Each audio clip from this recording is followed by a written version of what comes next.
how can immersive technologies be a groundbreaking approach to deal with unexpected situation, uncertainty, and instability. And so how can decision makers, how can people in charge of crisis management, but also, I don't know, the head of a supply chain be able to use that kind of technology, that kind of environment to take the best decision and to interact with the most valuable information regarding the situation they are dealing with. Welcome to talk.cybercni.fr.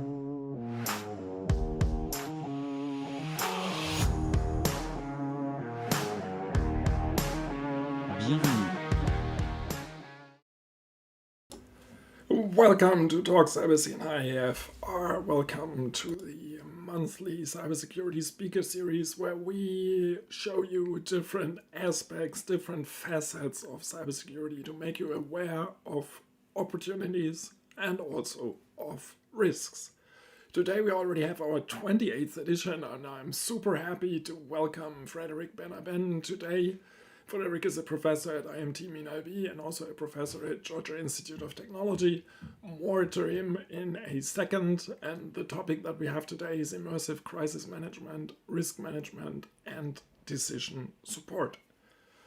So, as usual, we have the second screen. You have the possibility to ask questions, to upvote questions, to participate in the discussion, and therefore I cordially invite you to connect to the Slido application. Today's TALK28, so when you go to slido.com or you scan the code here and enter TALK28, you're in the middle of our Q&As that, as usual, we'll pose in the second half of the event. So the first half will be the presentation by Frédérick, and the second half will be questions and answers. So make sure that you participate, that you put your questions so that we can then in the discussion come to what is most interesting for you. So yeah, it's a great pleasure having Frédérick today because we share many passions, and one of the passions we share is the immersive interfaces, using glasses to enter virtual realities, to use augmented reality to do cool things. And Frédérick has very cool applications and is working in that area for a long time, and it's always a pleasure doing something with him, and therefore I'm super happy having Frédérick around today. So Frédérick is a professor at the Industrial Engineering Center of IMT Albi in charge of the research axis, security and crisis management. He's the director of the Omega VR Lab on Immersive Technology for System Management. He's also an adjunct professor at the School of Industrial and Systems Engineering at the Georgia Institute of Technology in the US, where he currently is. And he is a co-director with Professor Benoit Montreuil of the International Associated Laboratory Sentient Immersive Response Network, SIReN Lab, between IMT Albi CGI and Georgia Tech ISYE.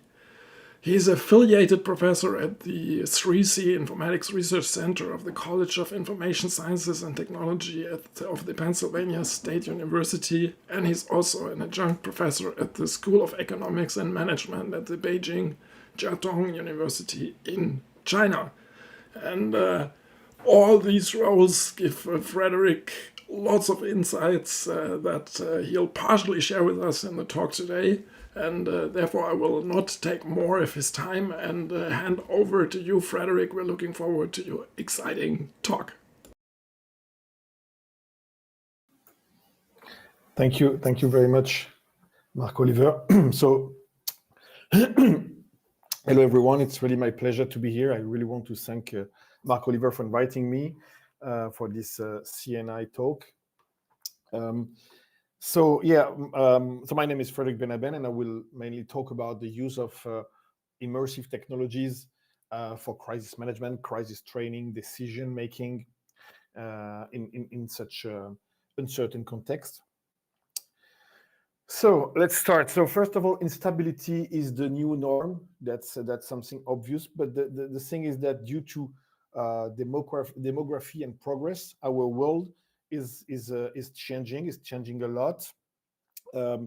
We have everything is now more connected, physically or digitally, and in this shrinking world, there is no more absorption space. So that's very something important. That means that any disruption anywhere in the world has worldwide consequences. And so in this hyper-connected, hyper-dense, with fast kinetic new world, there are different crises, and that requires different management. And so among others expectations, the main expectation that I want to share with you are new organization, new policies, and new technologies in the domain of crisis management, crisis prevention, risk management, and so on. So I will focus on new technologies within this context, and especially immersive technologies. I will not talk about AI, that's also some part of our work, but I will really focus on immersive technology. So that's really the topic today. So about immersive technologies, the first thing is that most of the time immersive technologies are used to replicate reality. That's really one big strength of immersive technologies.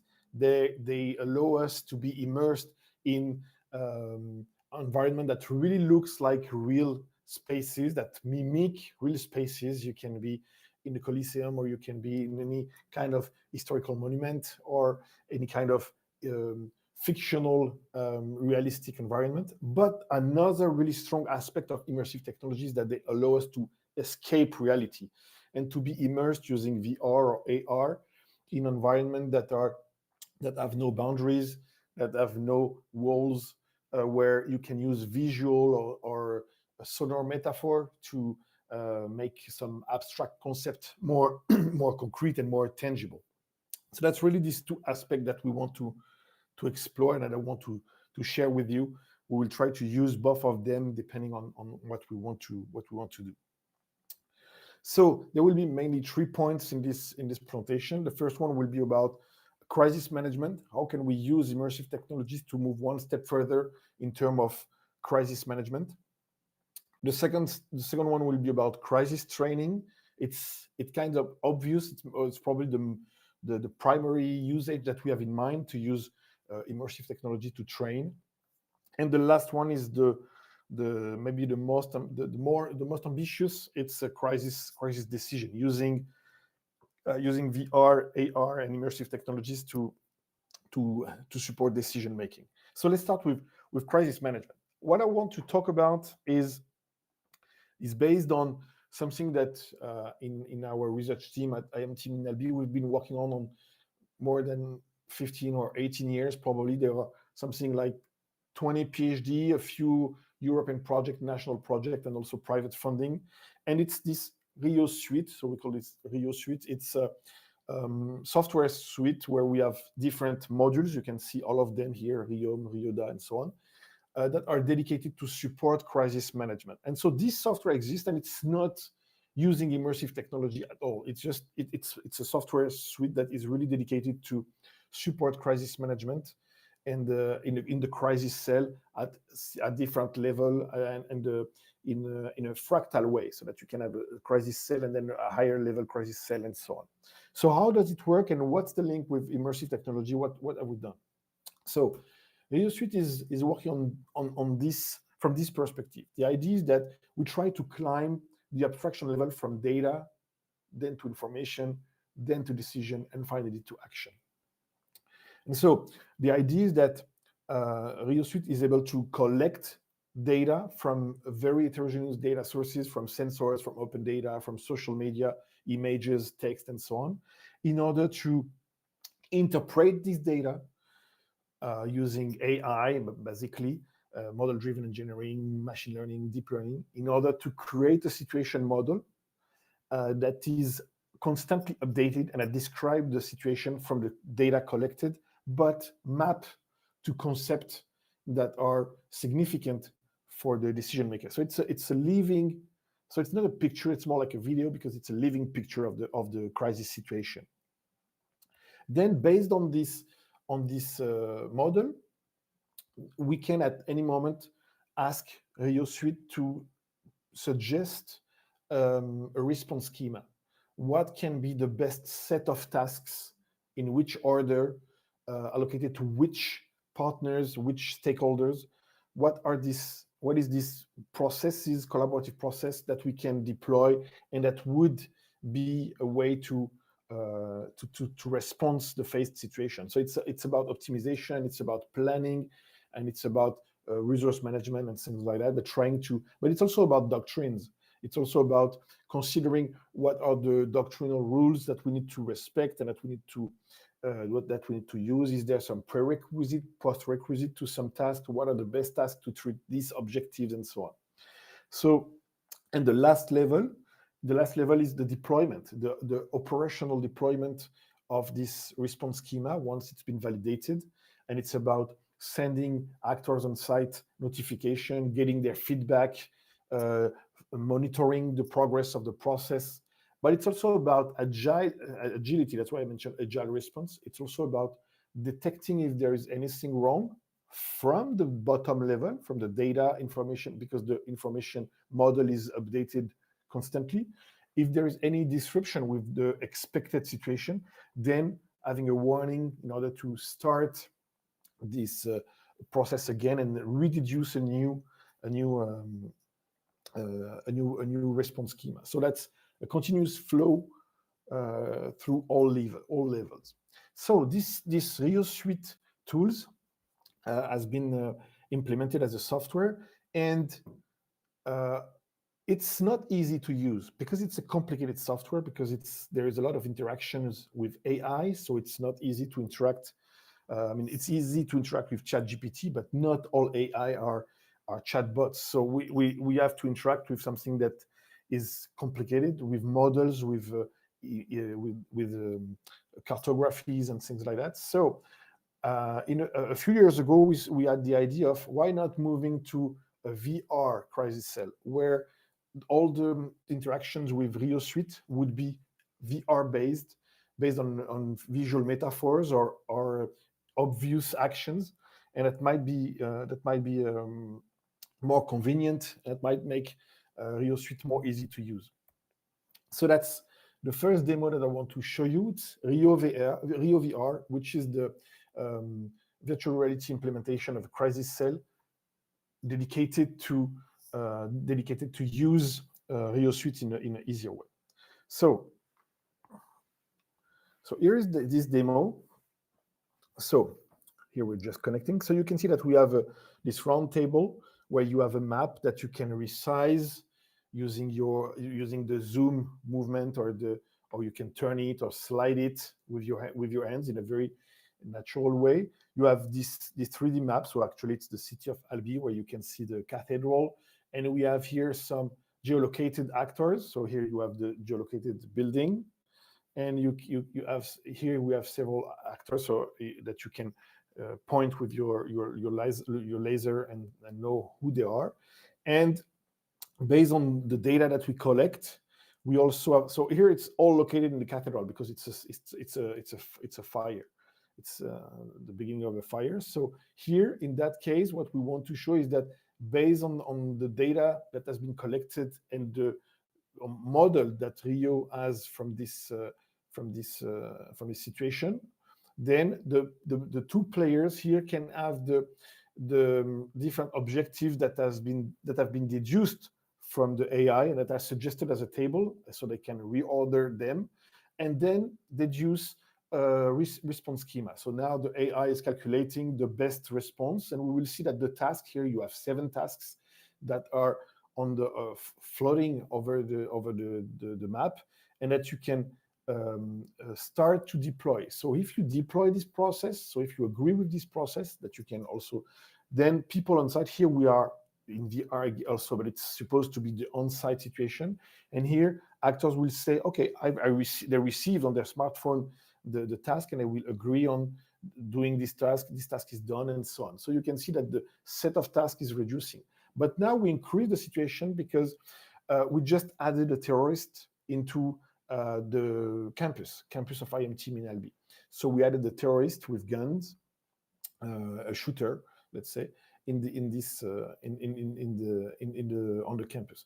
Then here we have new objectives like treat armed person, treat people injured, prevent risk of hostage. And so if we deduce a new process because there has been a disruption, then we can see on the map that there are new tasks. The tasks are also located where they should be. Here you can see the campus in brown over there. And here we have new tasks that should be also deployed and that should be performed on site by stakeholders. So that's the first thing that I wanted to share with you. It's the future of crisis cells.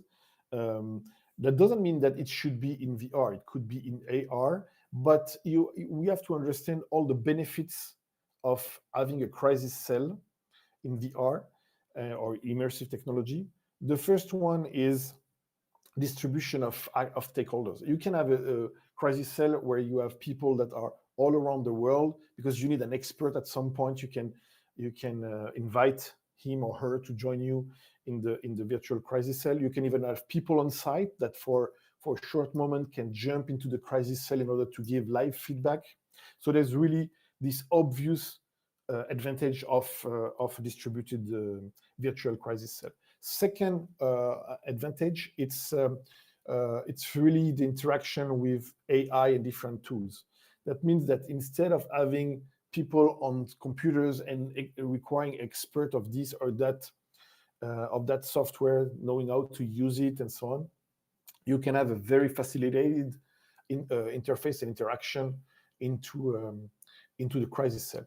Another aspect that is really interesting, it's the topology of that kind of virtual cells. By topology, I mean that when you decide, you can split the crisis cell into several ones so that they can have people working on that, people working on something different, and they can be separated. You can also merge them whenever you want, merge them partially. You can have people that are in several rooms at the same time. You can deal with a lot of topology features thanks to the virtuality of these kind of rooms.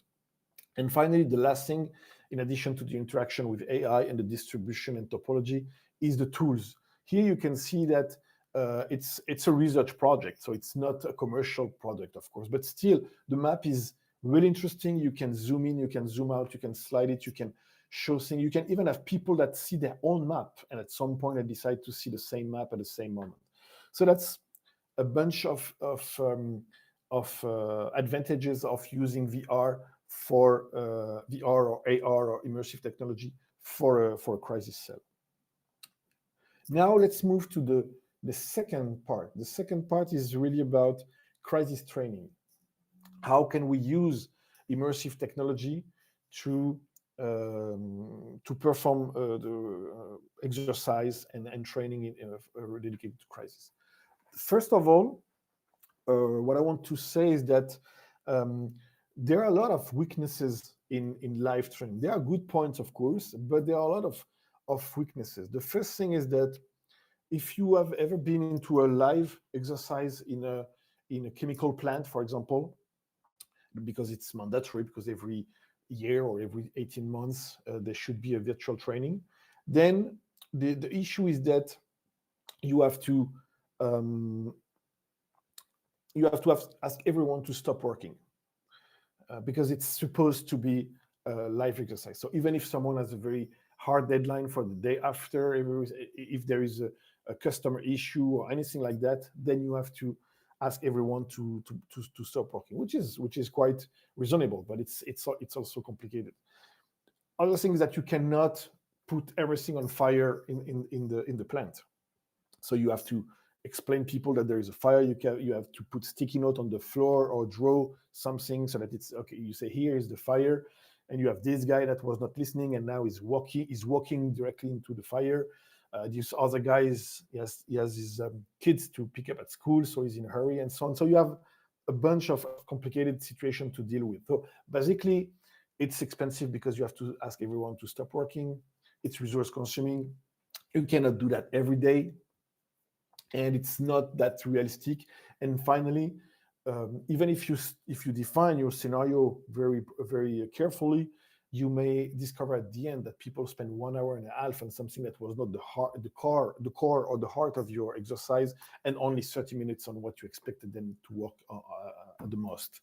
So you have this issue, and you cannot adapt on the fly and change the scenario and so on. So One very interesting aspect of virtual reality for exercise is that it's almost balancing all these drawbacks. It's also providing compensation to all of these. Because once you've made a virtual exercise, you have an initial investment, but then it's really affordable. You don't have to block everyone the full day. You can just make partially for 2 or 3 persons. You can also repeat that every day. You can make it very realistic because there is real fire, there is real smoke, there is real noise. You can even adapt the scenario on the fly and things like that. So that's because of this statement that we started to work on this in 2019, and try to define a virtual training environment for crisis management, for crisis training. So first thing first, when you use virtual reality for training, there are 4 levels at least that you can use. The first one is using VR to learn the right gesture. If you want to use an extinguisher, you have to know how to handle it, how to target the root of the fire, how to remove the little thing that will allow the extinguisher to work, and so on. That's learning gesture. Second level is to use VR or AR or immersive technology to learn the process before trying to open or close that valve. You need to put your gloves, you need to turn the electricity off and things like that. There is a process that you need to know. There is a procedure that you need to follow, and that needs to be well known in order to perform that task in a safe way. The third level is how to learn collaboration. It's about collaborative process. While you do this other person will do that, and that this should be done together before doing anything else, and so on. So that's also a process, but it's a process that involves a lot of persons. So it's a multiplayer perspective. And the last one, that is the one that we're really interested in, is learn agility. It's okay, assuming that you know the process, what happens if you cannot follow the process exactly, or what if the situation that you're facing is not really the one that you've been trained for. So how to adapt and to improvise on the basis of the process and the doctrines that you have been informed of. That's really interesting because instead of having for the three first level, it's really about the deterministic pathway through the scenario. The agility level require you to have someone or something that will adjust the scenario on the fly, that may lock that door because it makes the situation more complicated, that will remove that resource because it makes the situation different, and things like that.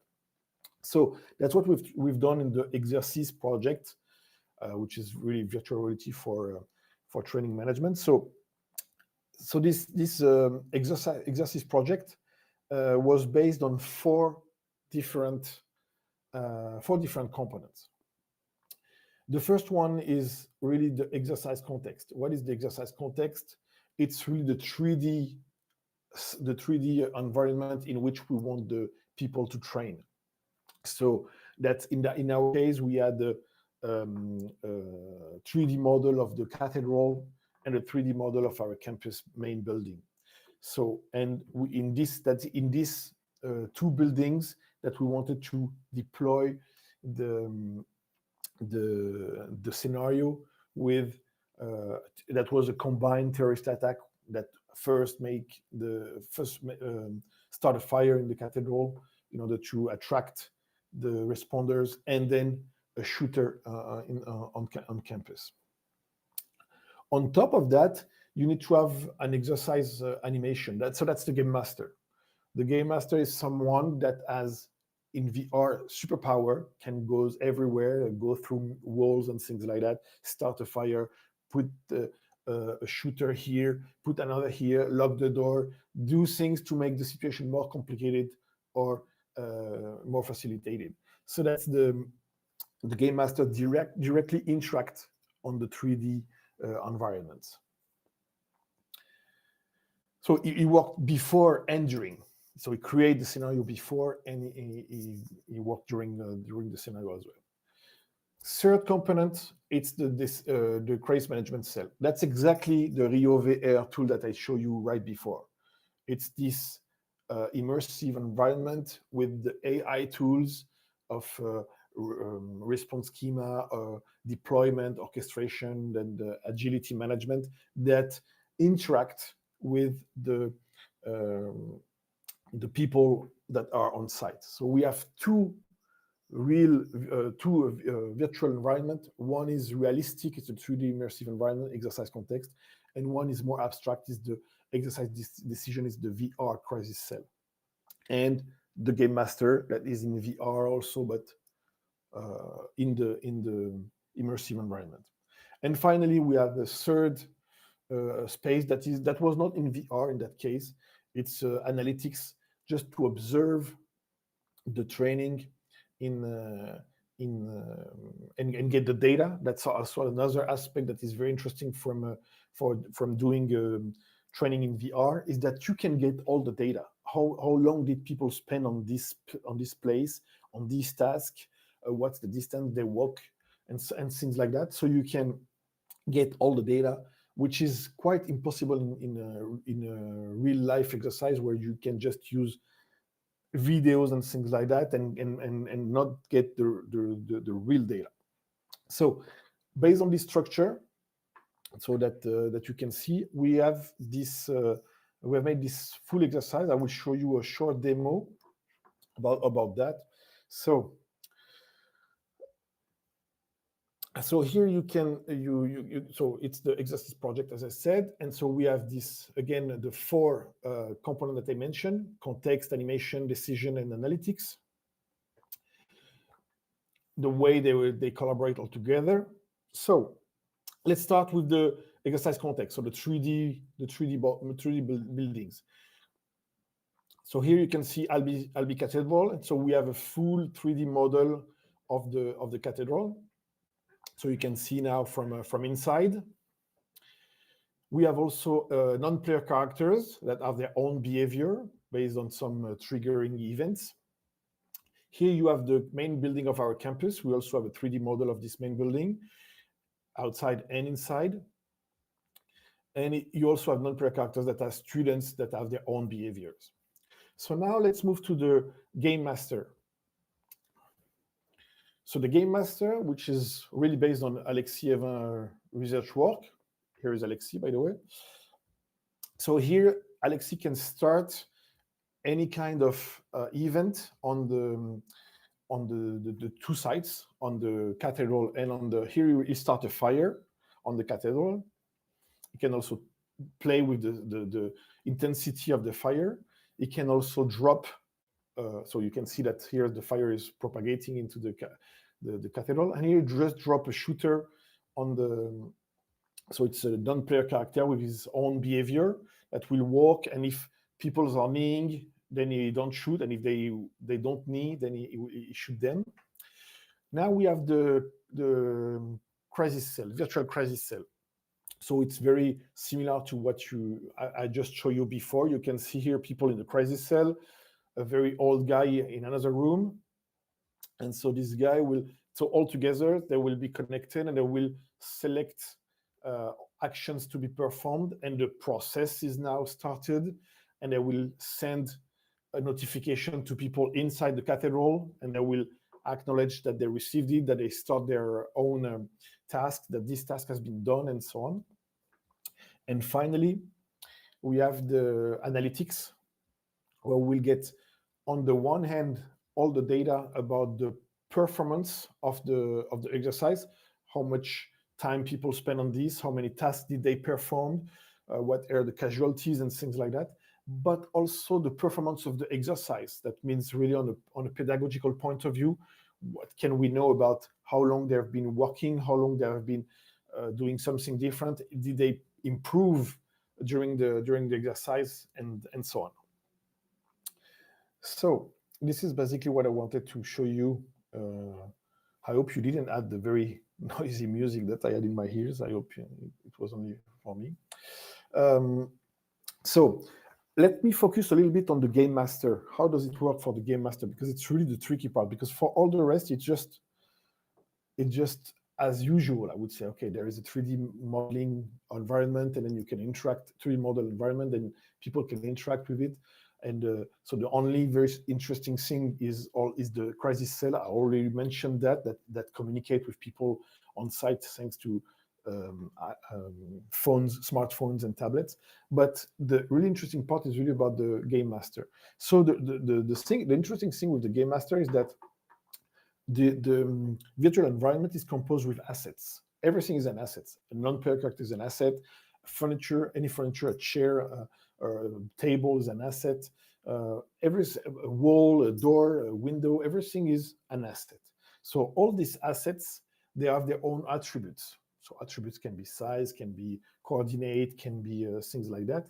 And so that's what we have here on the screen. You can see that this non-player characters has some attributes.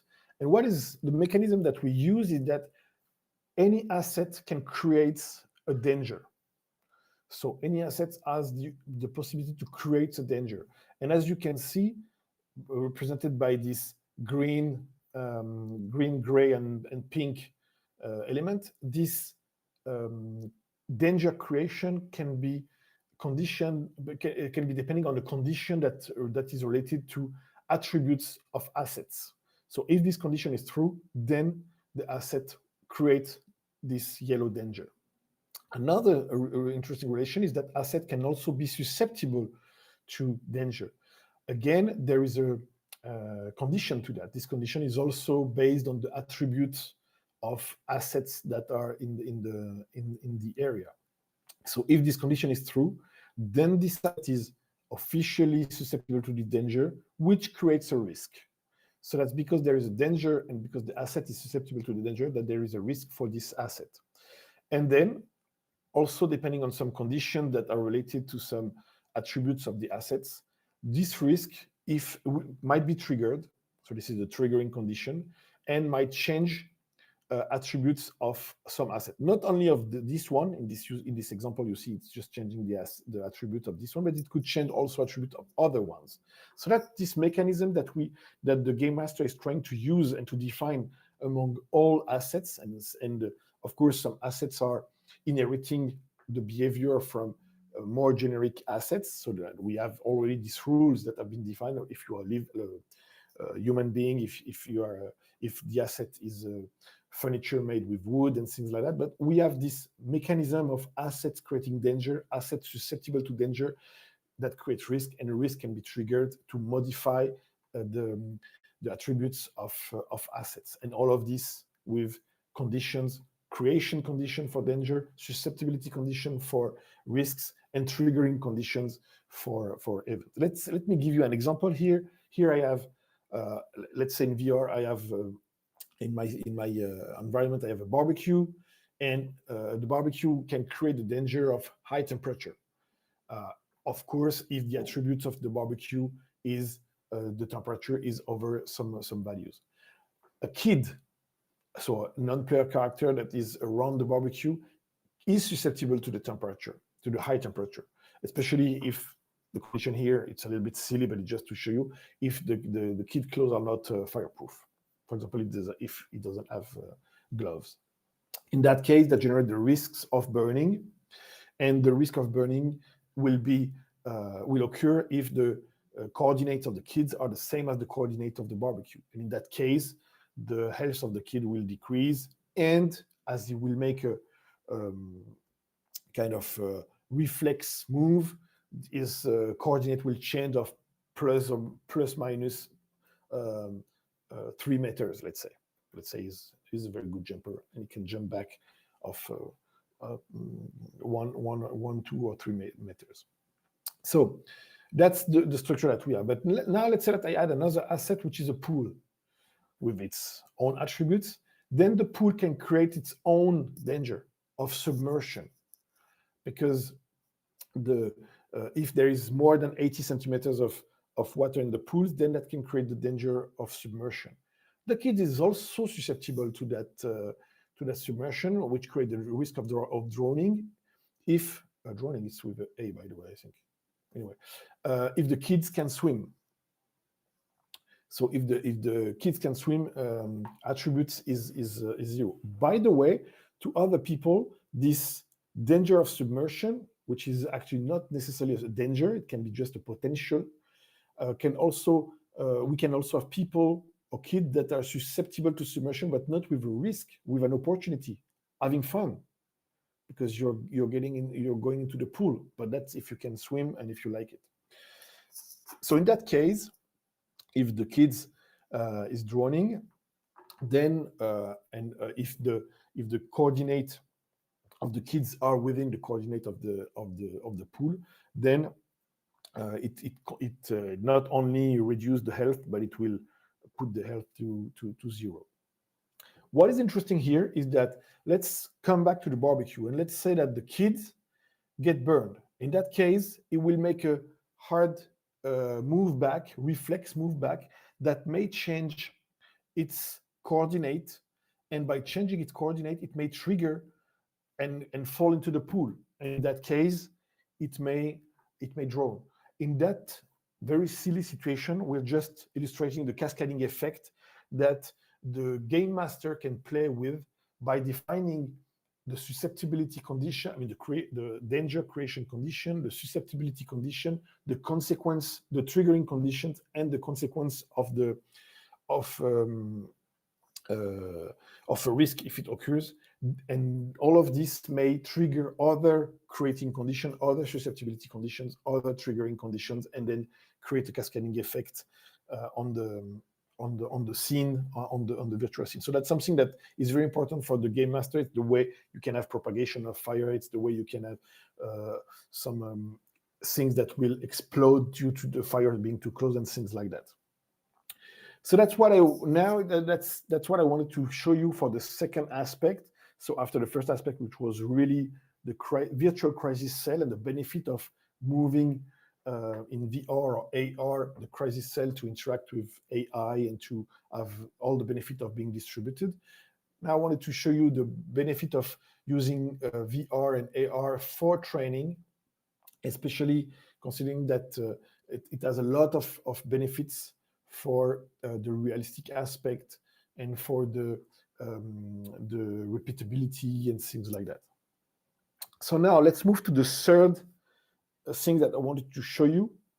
So the third thing is the decision, using VR for decision. And it's the most abstract one. It's the one that is the most using VR. So as you can see, for the moment, I have used immersive technology for the crisis cell, which was in between realistic and abstract, because you had this map, you can interact with that, you had visual metaphor to represent the tasks. Then we had a very realistic one, which was the crisis training. Here, this one will be completely using VR from the abstract perspective. So, as we said at the beginning, instability is the norm, and in this context, we need a lot of information to take decisions that are related to the time frame that we want to deal with, short-term, mid-term, long-term, and so on. So all of this question of dashboards, indicators, KPIs, pie charts, histogram, and things like that are the main use tools now to take decisions. With in our lab and with Georgia Tech, we're working on the physics of decision. Physics of decision is a paradigm that is trying to change from a classical dashboard, let's say business intelligence, and try to be an upper layer to business intelligence that could be designed as business awareness or something like that. What is the idea? What is the principle? The starting point is that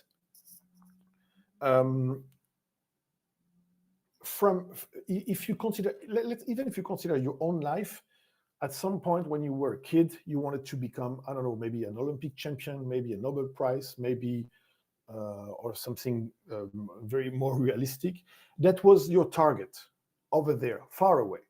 And everything that you try to do in your life, maybe not everything, but a lot of things that you try to do in your life was trying to make you closer to that objective, by making some sport, by studying, by having friends, by playing. All of these were forces.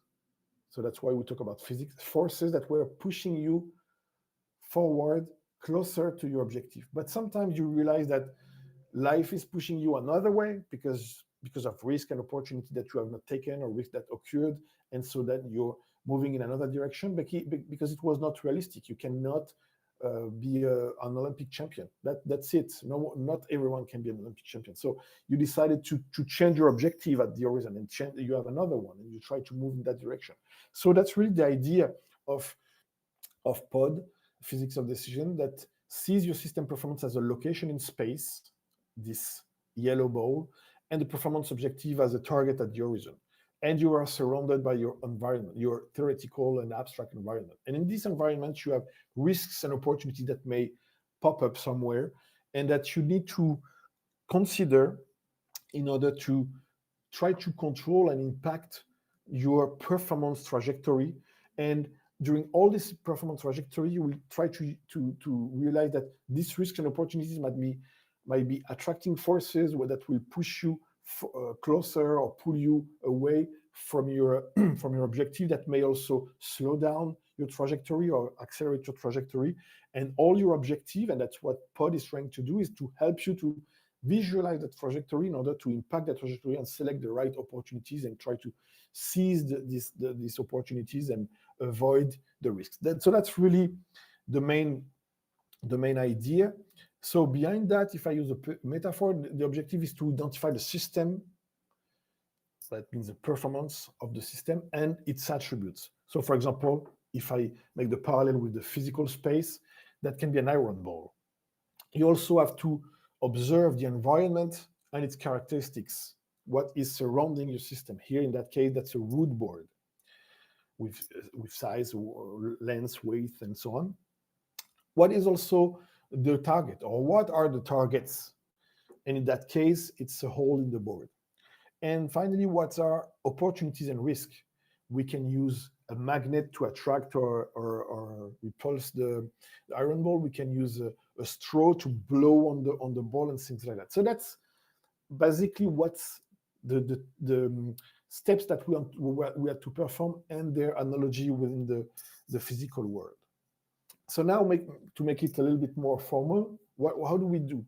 What we do is that the system that we are considering is defined by its own attributes. Let's take an example. If I take the COVID-19 crisis, the blue sphere can be a city or can be a country with first attribute, which is the number of people in the country. Second attribute can be the contact rate of these people, average, or the distribution of contact rate, how many people do we see per day. Third attribute can be the fragile fraction, how many people are more at risk than others, and things like that. So we can have a lot of attributes that characterize our system, which is a country. Now, what are the surrounding elements? That can be the virus. The virus is not here and suddenly is here with its own characteristics: incubation time, propagation, contamination rate, fatality rate, and things like that. And there can be others characteristic that can be, I don't know, it can be other countries and how many or what are their own situations and things like that. So we have the system and its environment. On the other hand, we have the system's performance. Similarly, in a framework, but in that case, the framework dimensions are the KPIs. With my examples, KPIs can be number of infected people, number of hospitalized people, or the rate of hospitalized beds that are used, number of dead people, of course, that can be per day or that can be in total. And in that world, we will define a target. The target can be 1 point. The target can be an ISO satisfaction surface. That's a trade-off, a compromise. Or it can be a volume. I want to stay in that volume, or I want not to be in that volume, or hyper volume, because we can have a lot of KPIs.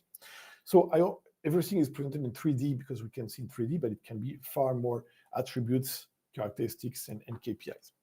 So what we do then is that we will observe with time, or model with time, the inertia trajectory. That is the trajectory if nothing happened. That could be the trajectory of my population, of the population of the country, if there is no virus. So there is inertia trajectory if nothing happened at all. Then let's say that the virus occurs, or there is a mutation. So there is a movement in the in one environment component. Then there is a passive trajectory. If we don't do anything facing that situation, here is the trajectory that we'll get. And then we will have the active trajectory. What if we do things?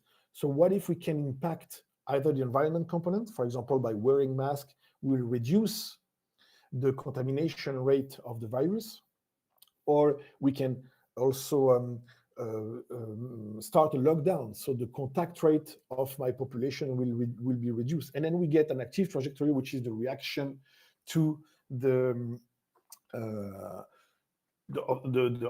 opportunity that the system is trying to seize in order to react to the risks.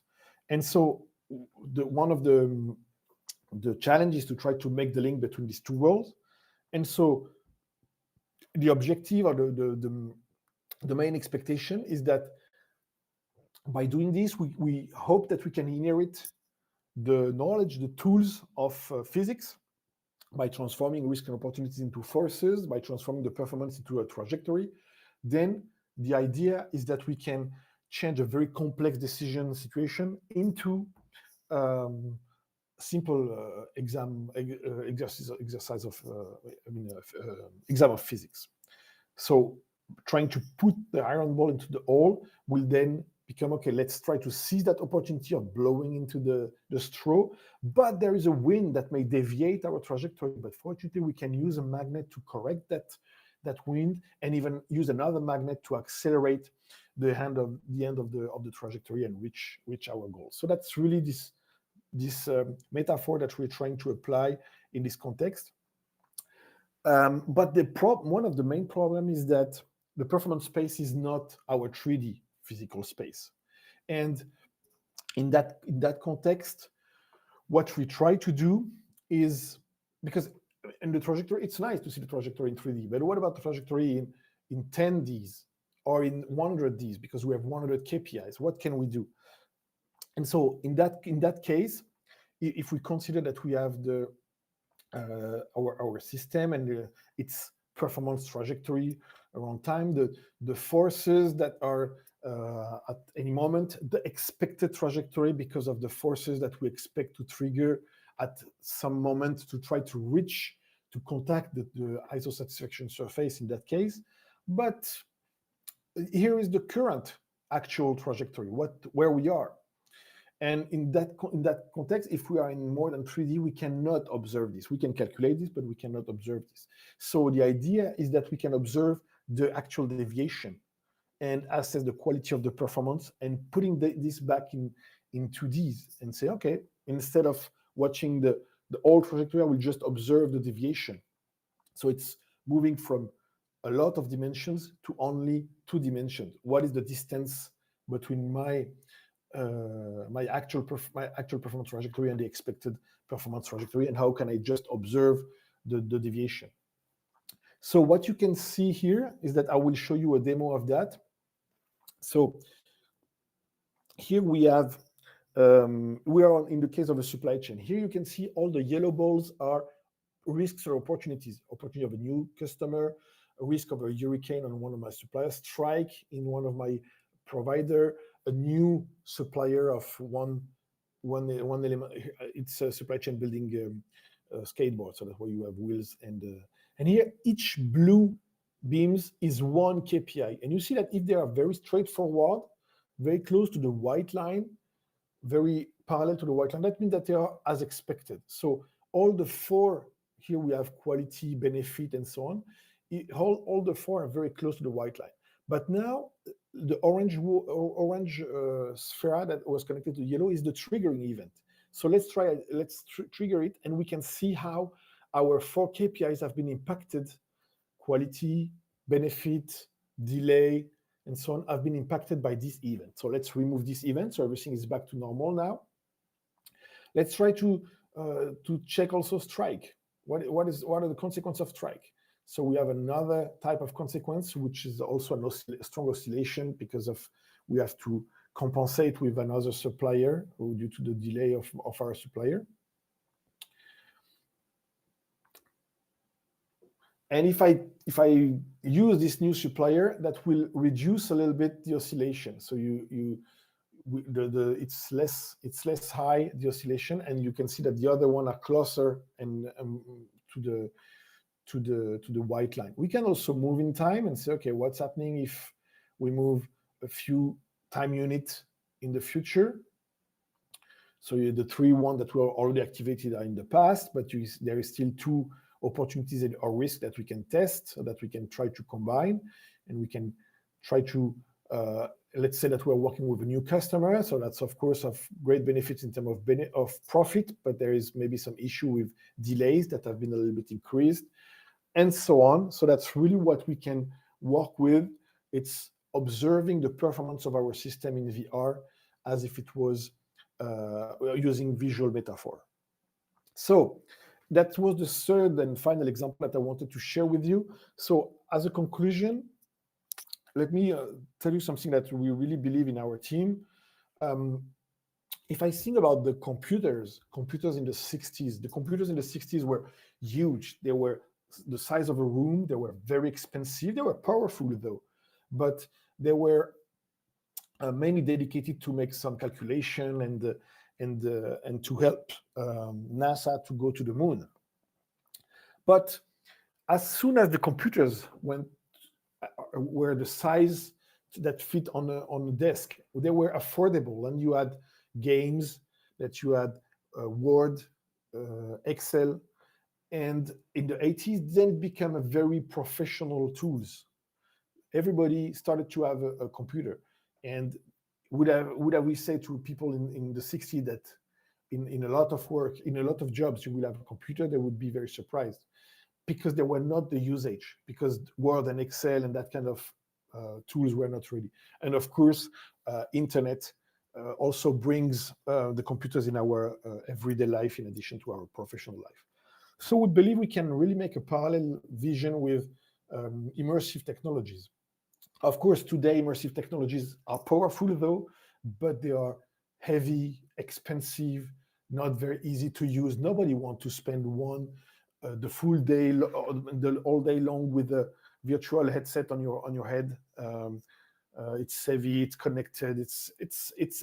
Of course, it's better every day, but it's still not the right level. But what about thinking that when these tools will be lighter, easier, more affordable, and the usage like leisure, like teaching, like interaction with AI will be really included, and of course all the connections, we really believe that it will be one of our new everyday tools, and we better be ready for that. And that's why we're working on the software aspect dedicated to training, teaching, of course, dedicated to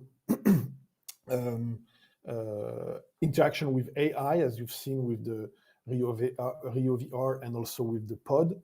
We're not working on leisure, but we know that a lot of people are working on that. So that was my conclusion, and the fact that we better be ready.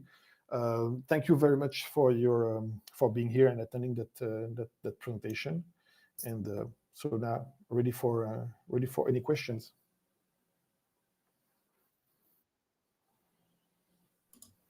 Very, very nice, Frédérick. So I love the presentation, and Ekin arrived, and he is huge. Let me just shrink him in this screen here.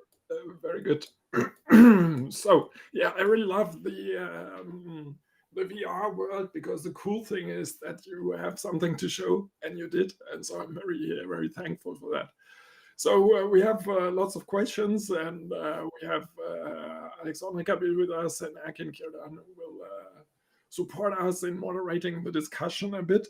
And as usual, I want to start with the first question. So I have different streams of question directions that would be quite interesting for discussion. But to start with, so the virtual reality for me is also a novel way of having software algorithms interacting with people, because you have an immersive interface where the people can get into and so on.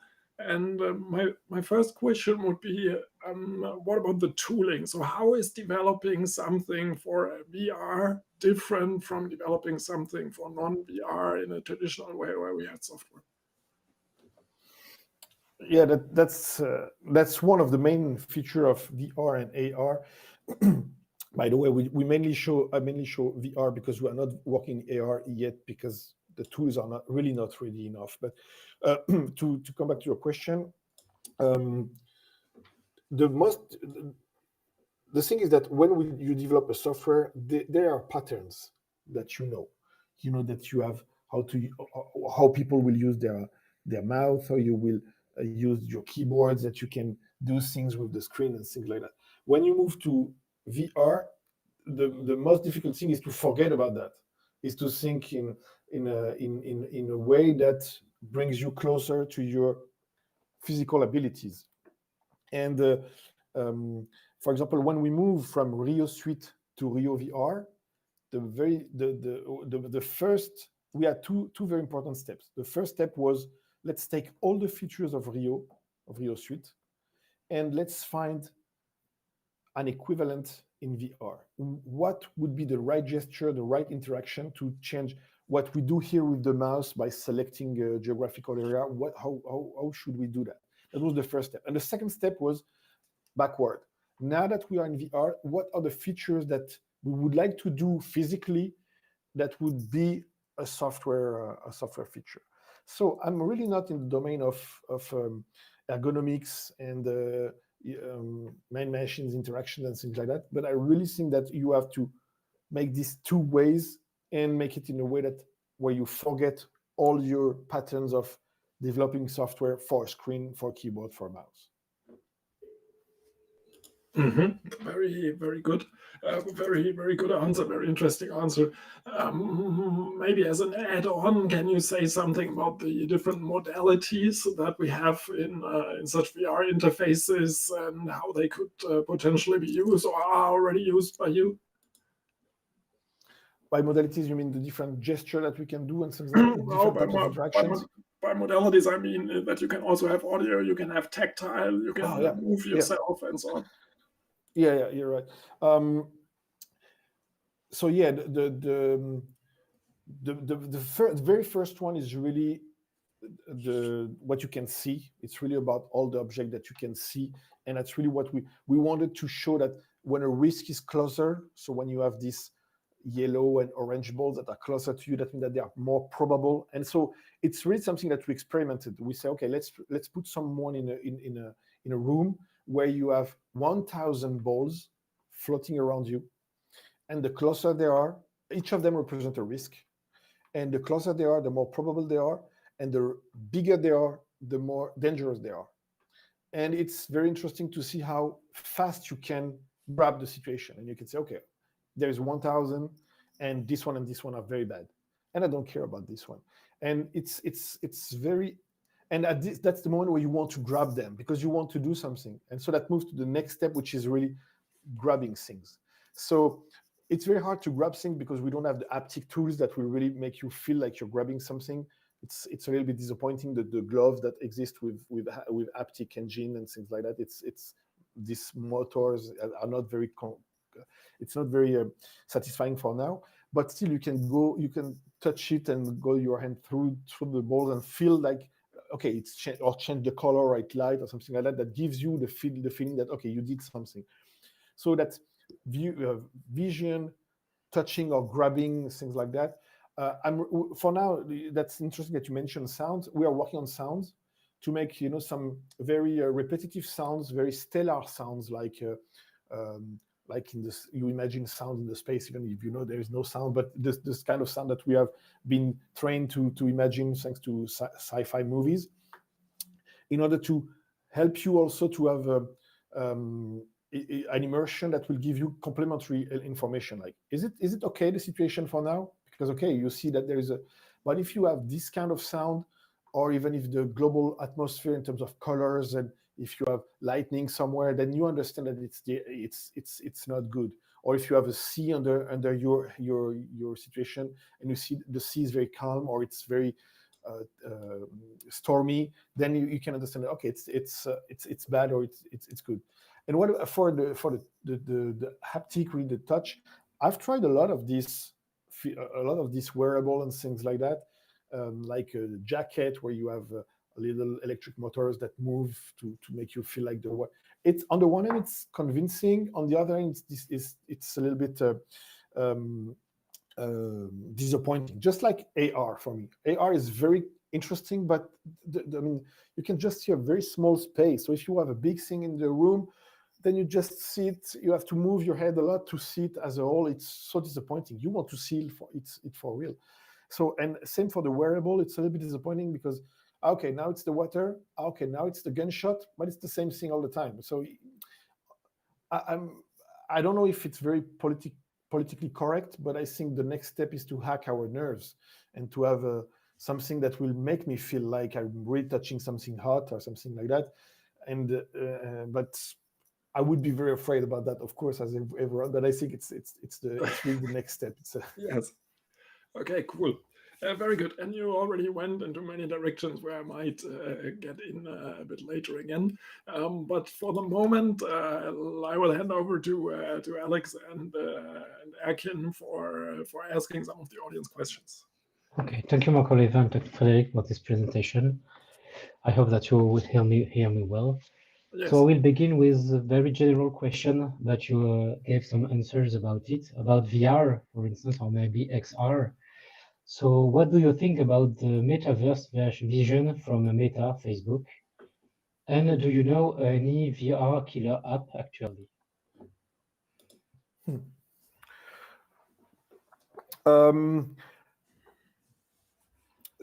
I'm working here at Georgia Tech. I'm working on industrial metaverse. That's one of the reason why I'm here, and using this industrial metaverse for teaching and for experimenting and things like that.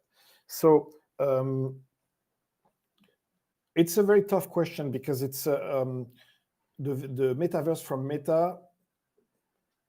I want to on the one hand, I would to be very naive and say, yeah, at least we're heading into that direction, and I really think it's very powerful. On the other hand, you can be very cynical and say, yeah, we all know why they are doing this. It's just that when you use Facebook or WhatsApp, they can just control your screen, while here they will control all your points of view and will track your eyes and things like that. And as their economical model is only based on commercials and the data that they can extract from you. It's of course frightening. But what is really more interesting for me is the question of metaverse, and I want to give you a very formal vision of what the metaverse is, because for now a lot of people are talking about metaverse. So my understanding of metaverse and my vision of metaverse is that it's a 3D. Of course, it's a 3D environment, but it's a 3D concept. What do I mean by a 3D concept? It's the first thing is that you have one dimension. One dimension is time, because a metaverse is something that is durable, that has a life cycle. You can have different environments that can be created, can be destroyed, and so you have this time dimension, which is very important for metaverse, which is not for other different of immersive application. Another dimension is about we call that topology. So it's let's say it's about points of view. It's the fact that you will have a number of virtual environments all together parallel to each other, and all these environments parallel to each other may be connected. You can do something in one environment that has an impact in another environment, and also you can deal with the topology of this environment. You can merge two environments because you decide that the energetical point of view of your virtual city and the economic point of view of your virtual city should be merged so that you can see both of them in the same environment. And then you can split them in three because you also want to include the ecological point of view. And you can also create, destroy. So there's this second dimension, which is about the point of view and the topology of the point of view. And there is a third one, which is the abstraction level, which goes from physical to completely virtual. And you have to merge all of them, and you have to to go through all of them. That's why you have the toolings. Are you in VR, in AR? Is there one physical world, several physical worlds? Because you also have some abstract world, like the economical world, which is not virtual, but it's not physical and things like that. So you have these three dimensions. So to finish on the metaverse, that's my vision of metaverse. I think it's not that far from the classical vision of metaverse. I'm afraid of the metaverse vision, but I'm very enthusiastic about that as well. And the VR killer app, no, I don't know any VR killer app yet. I hope that there will be soon. And I'm honestly, for killer apps, I think that the range between VR and AR is really interesting, because you can have very interesting professional application in AR that will complete your screen, complete your keyboard. You can still use your keyboard and your screen, but you can have additional information using that kind of glasses. And in VR, I really think that leisure will strongly benefit from VR. I mean, if you want to sit on a couch with your boyfriend or your girlfriend and say, okay, what about visiting Taj Mahal tonight? That might be something interesting if you have the sound, the smell, the vision, and being completely, for people who cannot afford going to Taj Mahal for a weekend, which is a lot of, I mean, it's for the majority of people, I think it's very interesting. Maybe let me jump in here for a second. So you were talking about the the user and the user experience, and I find that super interesting that you also say that this is something that is changing, because I mean, today you could visit the Taj Mahal, you could use your screen, you could do that, but you're not doing it. And you say with the VR, it might be more likely that people are doing it. So could you say something about the changing behaviors of people when they're using such VR spaces, how you would expect this to develop in the near future? Mm-hmm. Yeah, that's something very interesting, because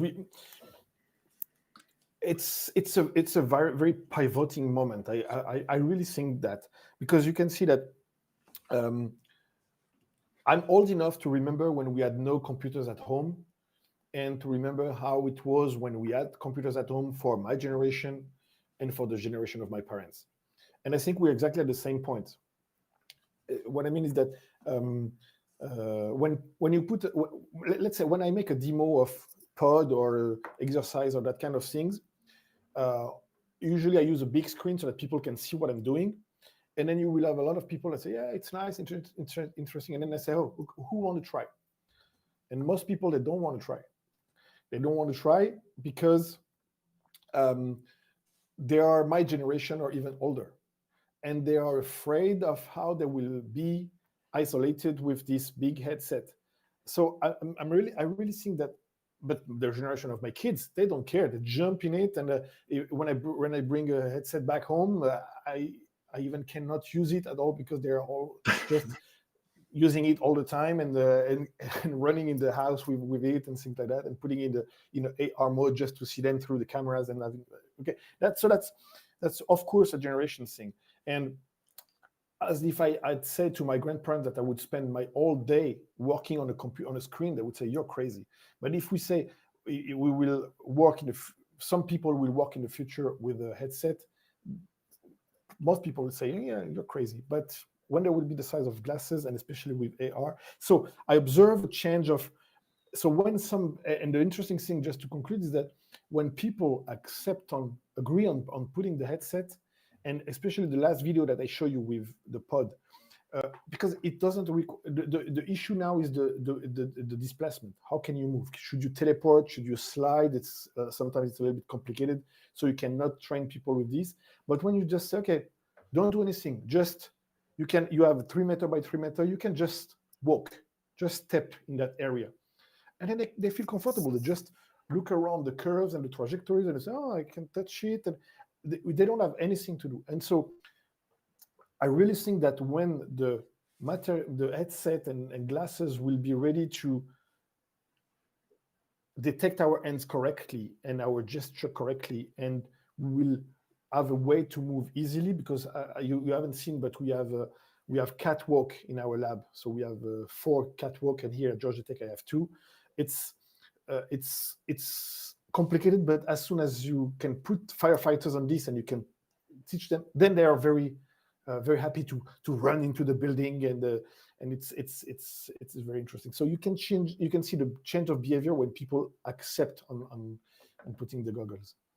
And I like very much this image of the pivotal moment, because it reminds me on the 2008, where we had these smartphones coming, and people were like, oh, it doesn't have a keyboard, it doesn't have any buttons, and so nobody will ever use it. And yeah, so maybe we're at the same moment with this technology today. So very nice. Okay, so Alex, back to you. Thank you, Mike Oliver. And Frédérick, you have answered some questions we had, but we'll just go through them for having more precise answers. So a question about the accessibility and the acceptance of VR tools for the professional applications, or even from the public audiences. What are the biggest obstacles for you to the adaptation of VR for professional applications, and how difficult is it to access to the metaverse?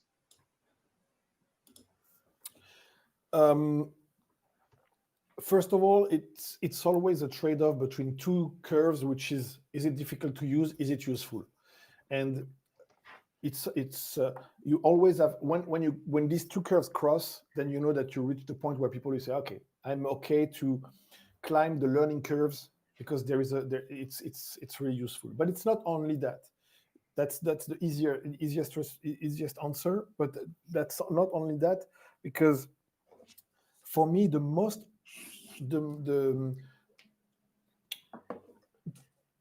two very difficult things for the moment, the first one is really about philosophy and ideology. People are afraid about that, just like they were afraid about video games, just like they were afraid about role-playing games. That's something new that is coming from something like, it's not an obvious need. It's just that when innovation is responding to an obvious need, then it's easy to have people saying, okay, I want that.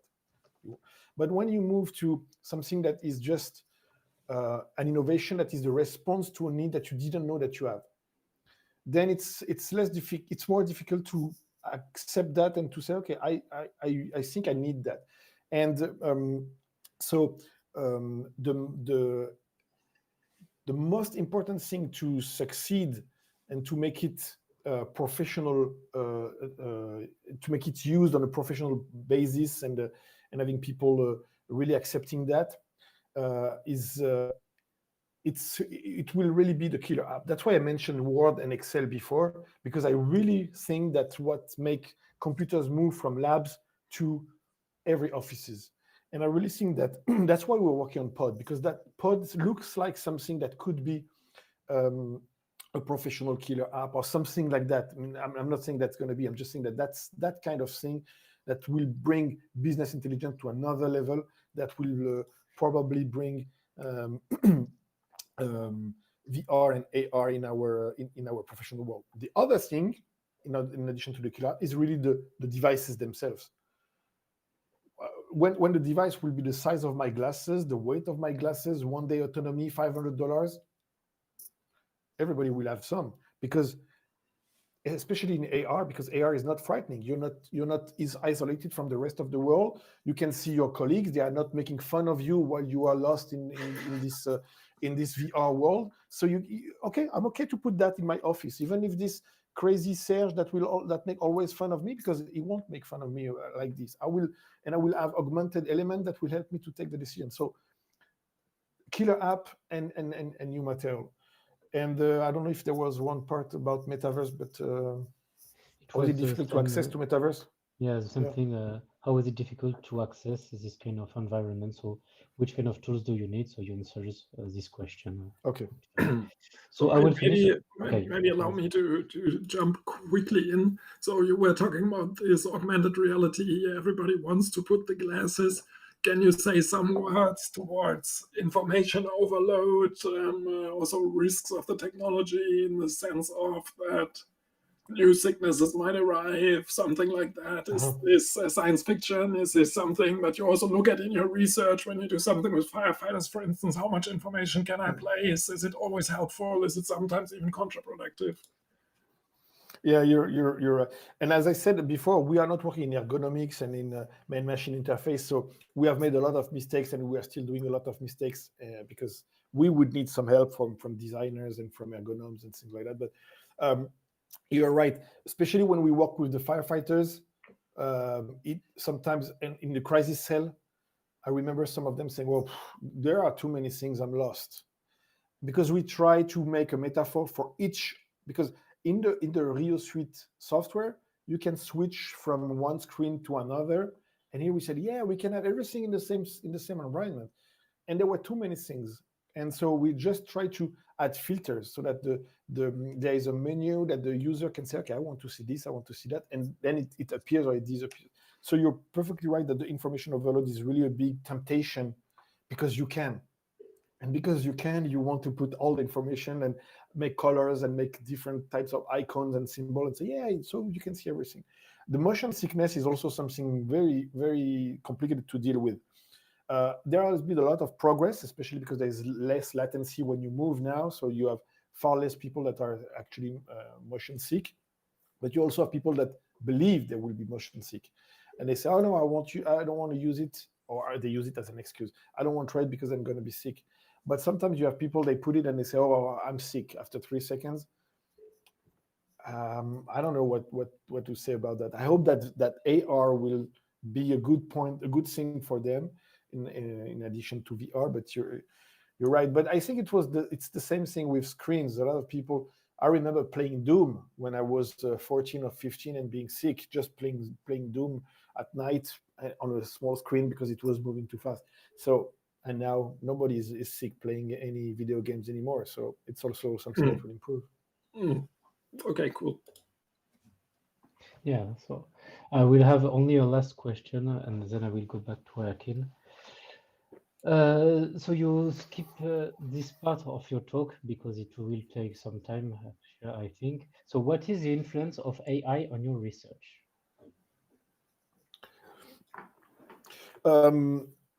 Yeah, I only focused on immersive technologies, but the core of our work is really about AI. You can guess that what we have in the Rio Suite tools that understand and interpret the data to create a situation model, then use the situation model to suggest response schema respecting the doctrines. It's really based on AI. And we have two types of AI. We have learning systems that are based on deep learning neural network layers that are learning from scenarios that we teach them.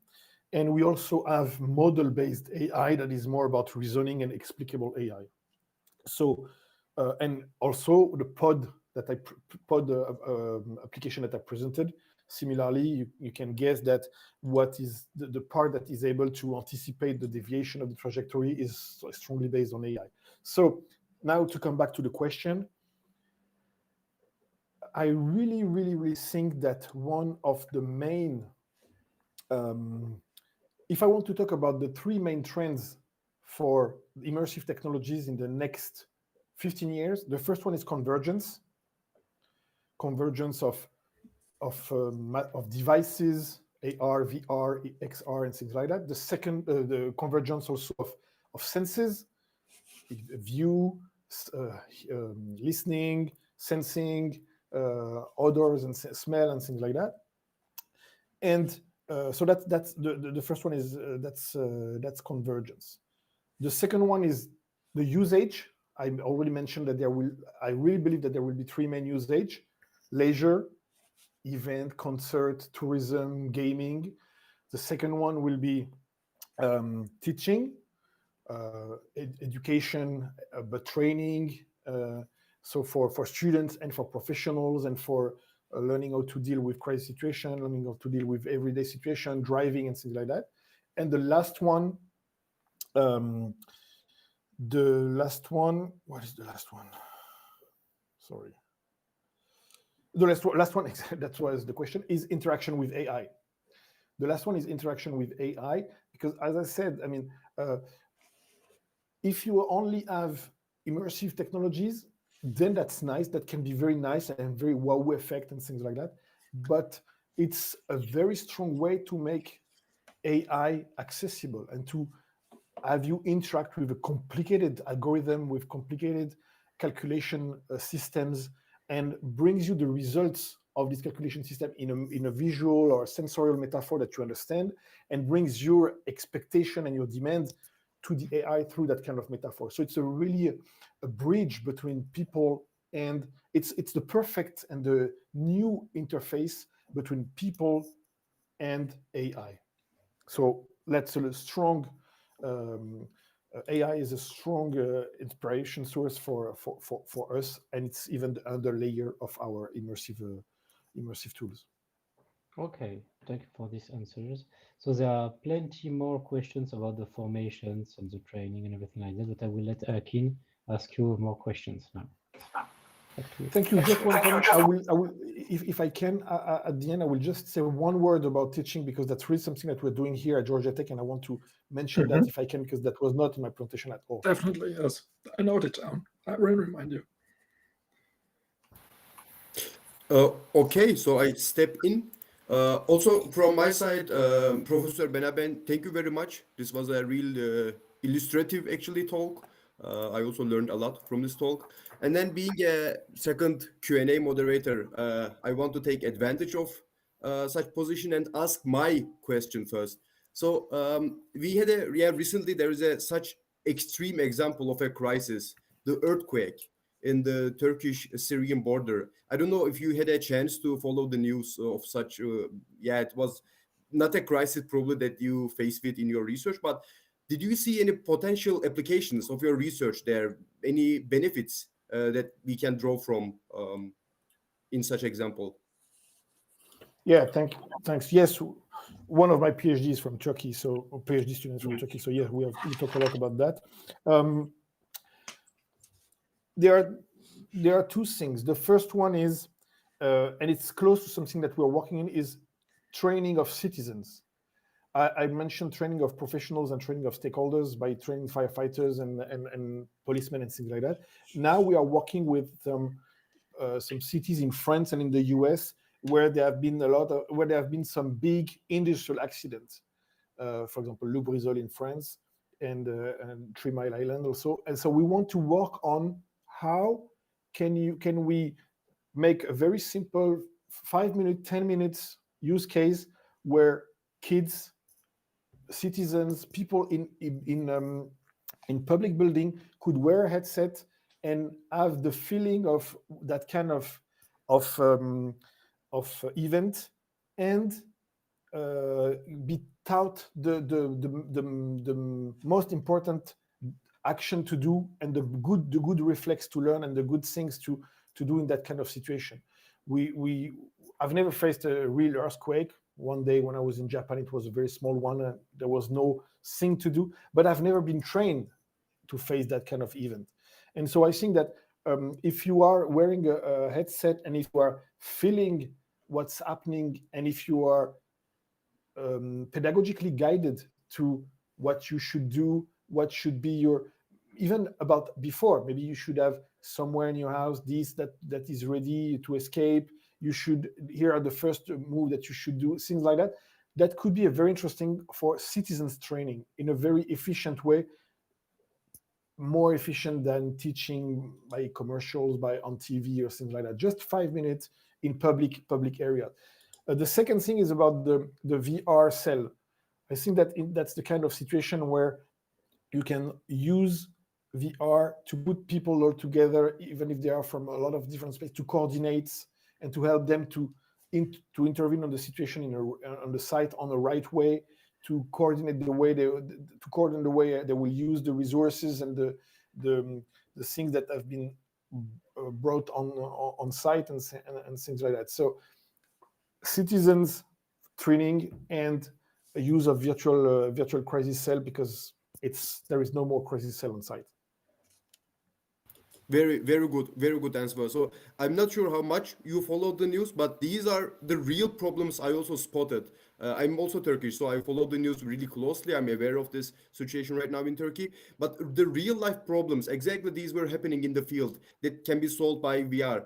For example, the citizens didn't know what to do during an earthquake, so that can be taught in advance using VR as you just described. Yeah, okay. Um, so from audience, we have few questions related to Rio. Maybe let me group them and then ask them together. So one is, who is using such tools such as Rio today? And what is the target audience of your Rio suite?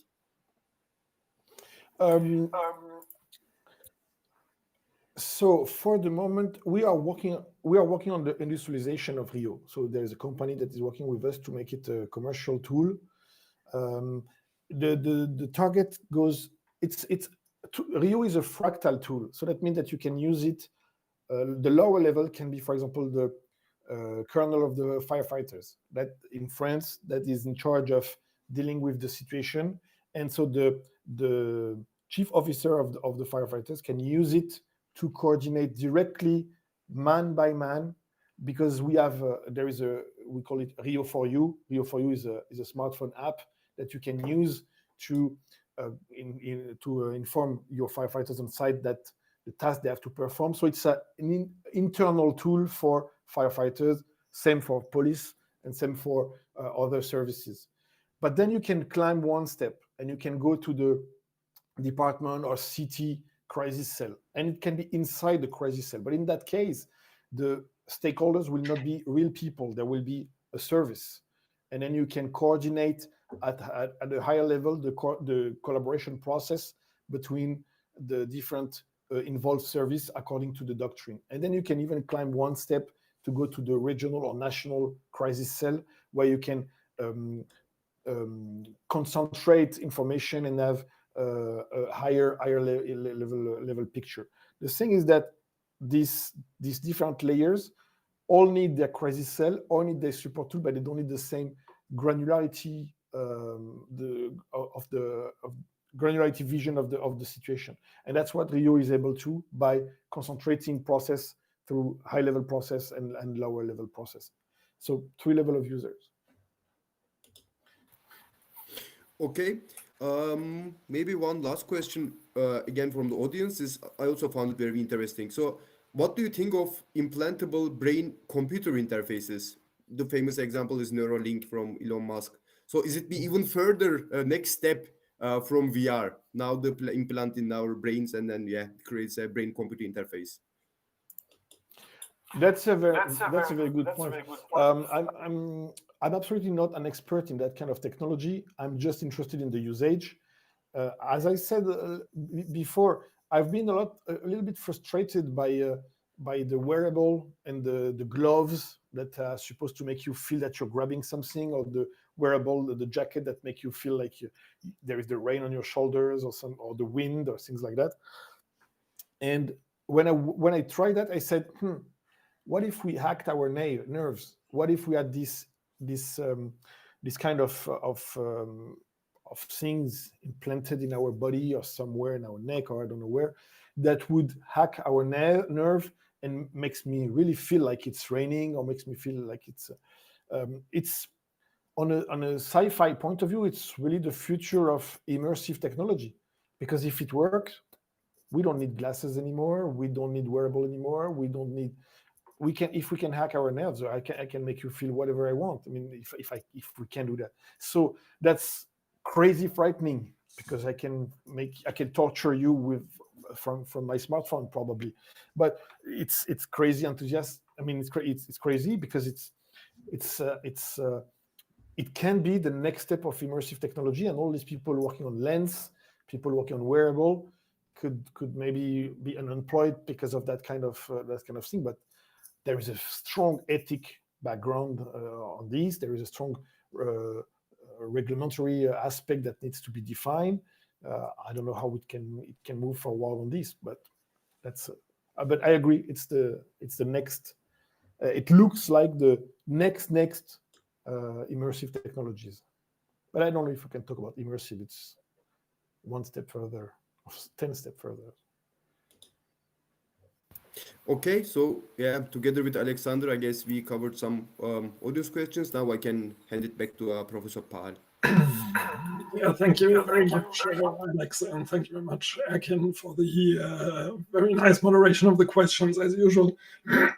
So for adding to what you just said, Frédérick, so I liked a lot also your slide where you showed the evolution of computing from the mainframe over personal computers and so on.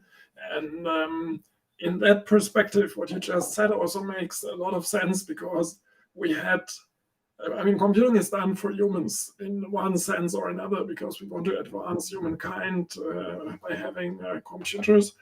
And when we look at that, the immersiveness level is constantly increasing, in the sense that the mainframe was somewhere at my office. I was seeing it maybe once a day, or not even, because I just had a terminal for input.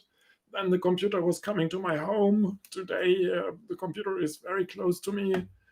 If I have AR, it's getting closer. If I have VR, it's also very close, because it's the most non-inversive interface, I would say, that we can have between the algorithms and us. And then finally having the programs implanted to us, having some Neuralink-like features would indeed be consequent in this development.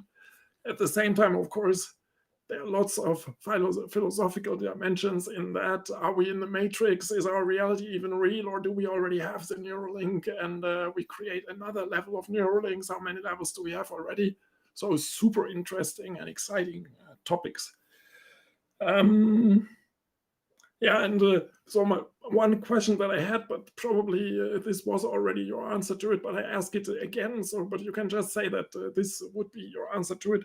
So in the 80s, virtual reality was kind of science fiction, because it was like, okay, it would be so cool if I could get into this computer and use all the things that are unimaginable and really interact with it. And so if you would want to project now what will be the next science fiction after virtual reality, so would you say these Neuralinks will be the thing? Do you have other things in mind? A very open question, obviously. Yeah, that's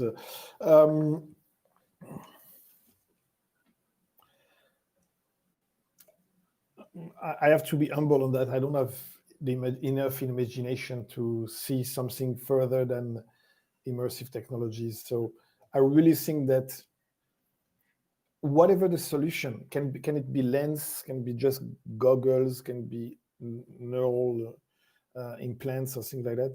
I really think that immersive technologies will that push you in worlds as you want, as you need, in immersive different worlds, as much as you need, as much as you want. It's really something that will change the way we work, the way we live, the way we I think as much as AI, because we can really think about in a lot of good and bad ways.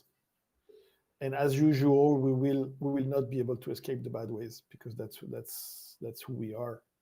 We are just freaking humans. Good. And that said, I want to hint you again to the teaching dimension that you wanted to mention again. Thank you. Can you still see my screen? I can enable it. Give me a second. Because that's just one slide that I want to share. Okay, just one slide that I want to share with you is this hybrid immersive teaching campus that we're working on with Georgia Tech.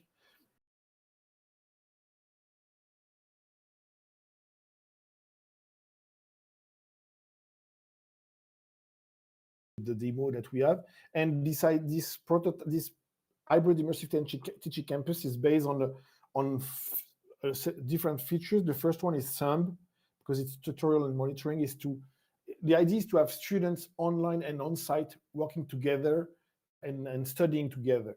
And we need several features. The first one is SIMB. It's about tutorials and monitoring, and you can see pod here. The idea is, of course, to give them tutorial, but also to give students a way to define their academic pathway in an interesting way. Like you can see your trajectory, you can see different career at the horizon, you can see the trajectories of alumni and see, okay, if I take this course, I will just move a little bit closer to that kind of pathway and things like that. The second one is index.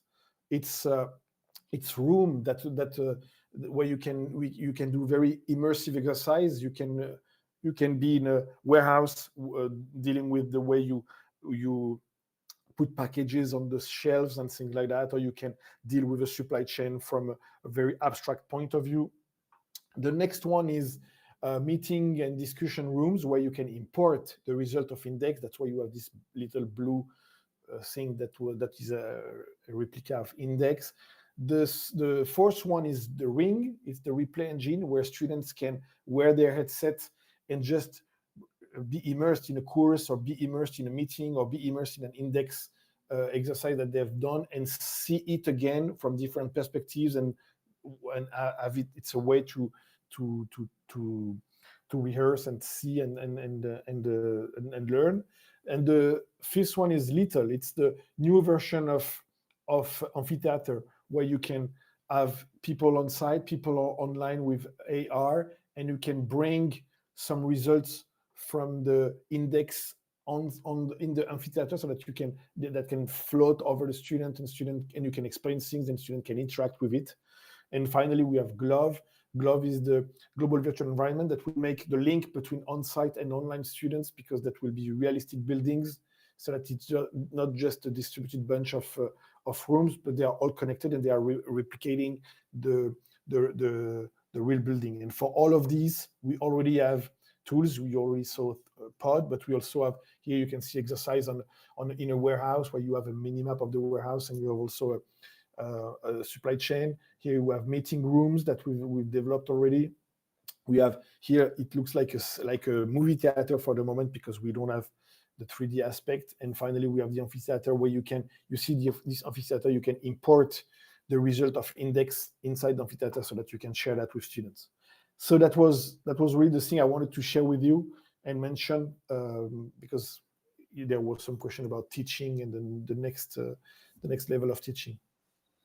Very good, and also super interesting. And yeah, as I said at the beginning, so I'm really always impressed by this way of computing and human machine interfaces, because it really has no limits. So we can do whatever we want, and there's lots of potential that is not fully used yet. And thanks to people like you, or especially you, this is continuing to get pushed further. So yeah, thanks a lot for the great talk and for the great insights. I really enjoyed it a lot.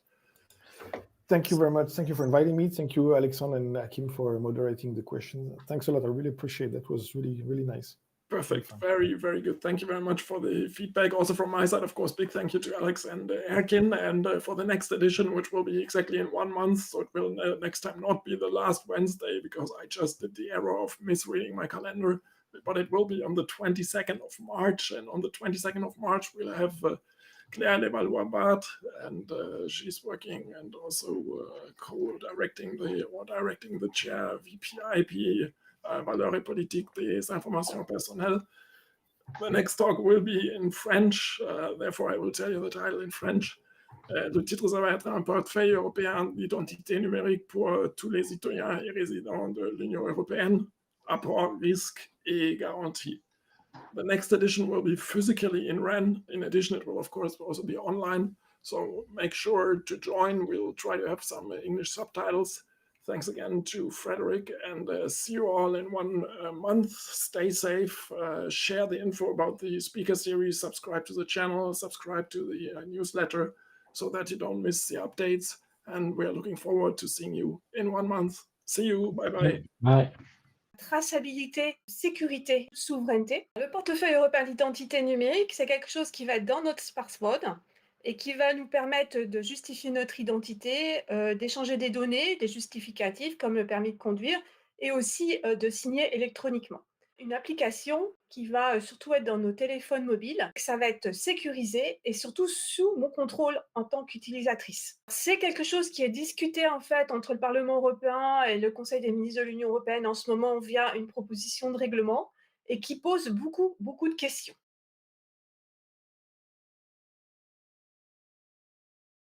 Cher CyberCNI, pôle d'excellence région Bretagne.